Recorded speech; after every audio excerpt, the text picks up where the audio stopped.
Action figure reboots. Sponsored by Pearson Art.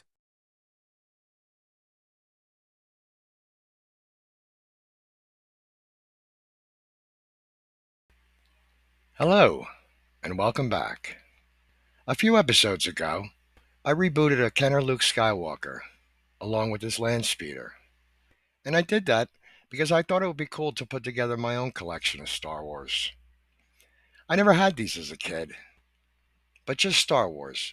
Not the sequels, not the prequels, not the new stuff, just 1977 Star Wars. The film that I first saw on May 25th, 1977, the real Star Wars day. And with that being said, let's begin. Today we're looking at the Kenner Han Solo, first released in 1978. He was, of course, part of the original lineup. Now, I don't want to say that this is a bad figure, because I don't think it is. The sculpt is really good. It's just that he's a lot smaller than Luke Skywalker, and Han Solo should never be smaller than Luke Skywalker. At the time, Kenner must have felt this way as well, because not long after, they actually gave him a new head. Now, in my opinion, and your mileage may vary, I don't think that this is much of an improvement. I mean, I guess the head is bigger, but the body is still the same size. And I get why Kenner wouldn't want to make a whole new figure. It was easier just to change out the head. So for today's reboot, I'm not going to be using this body or either head. Instead, I'm going to piece together a Han Solo from different figures. For the head and the legs, I'm going to take parts from this Bespin Han Solo figure. For the record, this isn't mine, this is just a stock photo. Tell you the truth, I wish mine looked as good as this. I got a real beater. Thinking about it, I probably could have used this whole figure, maybe just filled in that little line in the middle with some putty. But I don't know, the collar's a little bit too different. I mean, I guess you could do that, paint the vest, and just change out the arms. But instead, for the midsection, I'm going to go with this. This is the trench coat Han Solo, just without the trench coat. Again, not my figure, just a stock photo. But mine wasn't too bad. If you'll notice, the reason why I'm using the legs from the Bespin figure are to replace these. I don't know, there's something about these legs that wasn't quite right. They're kind of askew, so he has a hard time standing. And they're a little thick. So I think the Bespin legs are a better fit. I did have to change one thing with the shirt. There's some kind of a seam. I don't know what it's supposed to be. The collar's okay, so I just sanded that down. Now for the arms, I could actually go with these. They would work, but it always kind of bugged me that none of the Han Solos could really hold their weapon. His blaster was a signature piece. It's the first thing you see him do in the movie. And yes, Han shot first. I was there. So for the arms, instead of going with one of the Han Solo figures, I'm going to go with these instead. This is the Kenner Luke Skywalker X-Wing pilot. I don't know. I know the sleeves are a little bit different, but he holds the blaster perfect. So I'm willing to overlook that. I think that's a good trade off. Once again, this isn't my figure. This is just a stock photo. This I did want to use, though, because I wanted to show the figure holding the blaster. But for the record, I would never use figures this nice to make customs out of. Okay, we got all the parts. Let's put it together and see what we got. All right, I like this. I think this came out pretty good. I'm happy with this. I did do a couple things different. I repainted the hair and the eyebrows. I did it in a lighter brown. The one I had was pretty spanked. A lot of paint rubs on the hair, and the eyebrows were pretty much gone, so I just redid that. I also left a couple details out. He should have the red stripes down his legs. I tried it out. The problem is that the stripes on either side are uneven. One's thicker than the other, so it didn't really look right to me. It's not a detail that I'm too fussed over, so I just left that out. I also didn't paint the buckle on the gun belt. I did that for the same reason that I did paint the buckle on the Luke Skywalker. From a distance, it looks kind of strange. It's kind of like it's just floating out there. So, again, another detail that I'm not that fussed about.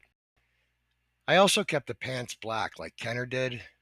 They should be a dark blue, but I kind of like the black, so that's what I went with.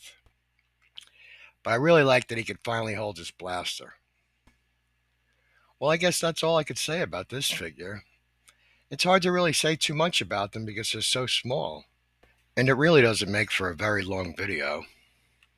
So to make up for that, I'm going to add another figure to the collection, and that would be Princess Leia. I always thought the sculpt on this figure was pretty good. I mean, the head was really good as you could be in this scale. It was the body that kind of bugged me. Princess Leia's dress, not that Kenner would know it at the time when they were sculpting it, but it became iconic. I remember when Carrie Fisher hosted Saturday Night Live and came out on stage dressed as Leia. That was pretty boss. If you look at the figure from this angle, it actually looks pretty good. But when you see the whole figure itself, it kind of looks like she's wearing a pantsuit, which was surprising because Kenner was actually pretty good at making legs that looked like the character was wearing a robe. Take this Jawa, for example. These are the arms and legs I think that Leia should have had. If not the arms, the legs at the very least. It's a shame you couldn't use these, but they're too small. There are 3D files of both these figures, so theoretically, you could actually resize them to fit Leia. I actually looked into this, but I don't have a 3D printer. I know you could farm out the prints, but I didn't want to take the chance of maybe it not working or not fitting right, so that was out. But I knew I definitely wanted to keep the head, so I looked around at other figures that were in this scale. I don't know, I thought maybe I could use the body or get some ideas.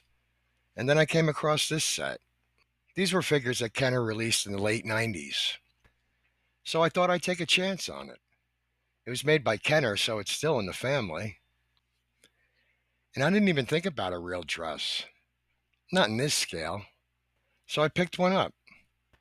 I figured that if it worked on the figure that Kenner made in 1997, it should be able to fit this one. The later Kenner figures were a little bit bulky, so I figured why not just take a shot. Now let's see if it pays off. So we have a head and a dress. Now we need the body. For that, I'm going to use this one. This is a Bespin Leia. It was released for the Empire Strikes Back series. I'm going with this because I like the sleeves better, and also because it has more of a dress shape, and I thought that would make for a better fit. All right, so once again, we have all the parts. Let's put it together and see what we got. All right, once again, I like this. I actually really like the way this came out. This dress really works for this figure. Really hard to get on, but I think it has a nice fit. And it was a lot easier than using 3D printed parts. Though I really would love to see that. I don't know.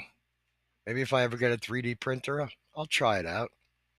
I wouldn't mind giving it a shot, because I really do think it would work. Even if you just used the legs and maybe redid her arms. I think that could work. But until then, I'll stick with this. And on a side note, if you ever get a chance to watch that episode of Saturday Night Live that Carrie Fisher hosted, I really would recommend it. It was a funny episode. Rest in peace, Carrie Fisher. You gave us an unforgettable character. You won't be forgotten. So now we have Han, Luke, and Leia for the collection. Oh, and a land speeder. So we're moving right along with this. Well, I guess that about wraps it up for this episode. If you enjoyed this video, hit the like button, subscribe, share, comment. I'd love to hear from you. And until next time, ladies and gentlemen, always remember and never forget, think outside the box.